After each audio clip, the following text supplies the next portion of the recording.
Salam Franciscus Pace Bene. Kepada anakku sekalian yang berada di rumah mengikuti pembelajaran jarak jauh, bertemu lagi dengan saya Pak Prediman SPD selaku guru mata pelajaran Pendidikan Agama Katolik dan Budi Pekerti. Anak-anakku, hari ini kita akan membahas materi Aku memiliki suara hati dan kebebasan. Yang pertama, pengertian dan sifat-sifat suara hati.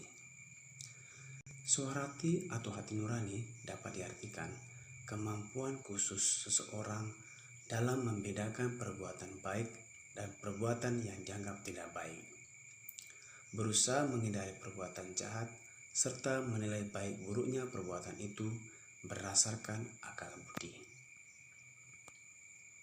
Sifat-sifat suara hati diantaranya: 1. Suara hati memiliki sifat memberikan pertimbangan.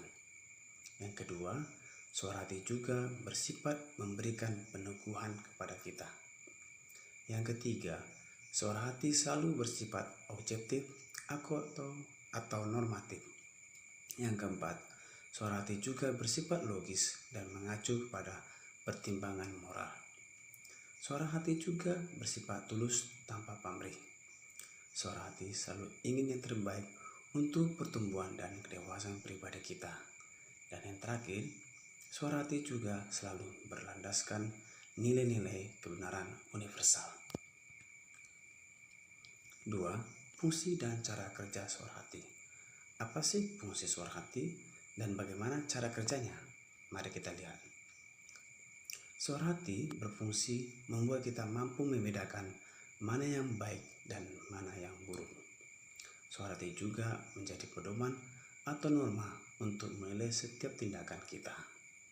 Bagaimana cara kerjanya? Suara hati bekerja dalam setiap kesadaran moral hati kita.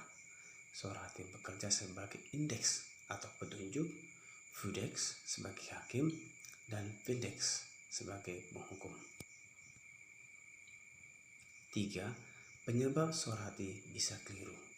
Suara hati tidak hanya bisa keliru, bisa tumbuh dan bahkan mati. Nah, jika suara hati jarang dan bahkan tidak pernah kita dengarkan dan ikuti lagi, maka ia akan melemah dan akhirnya padam. Kita bisa kehilangan kontrol diri dan akhirnya tidak tahu lagi mana yang baik dan mana yang buruk.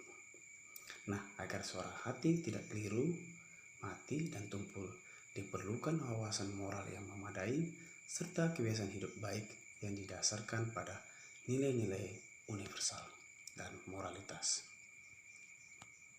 4. Pembinaan suara hati.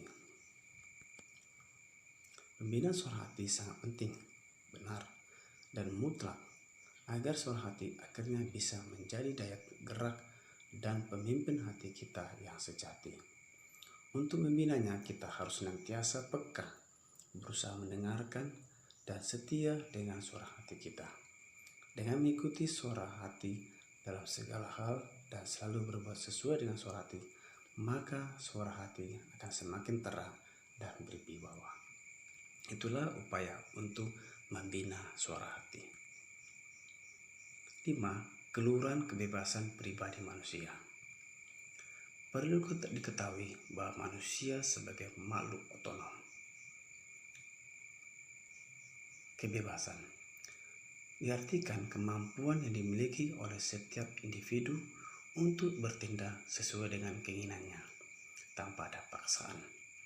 Kemampuan ini bersifat positif karena manusia dapat merealisasikan diri agar berkembang dan menjadi pribadi yang lebih baik.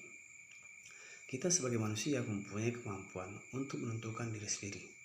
Begitu penting dan mendasarkan unsur kebebasan ini hingga secara terus-menerus diperjuangkan oleh kita manusia. Kebebasan adalah nilai yang selalu dijunjung tinggi.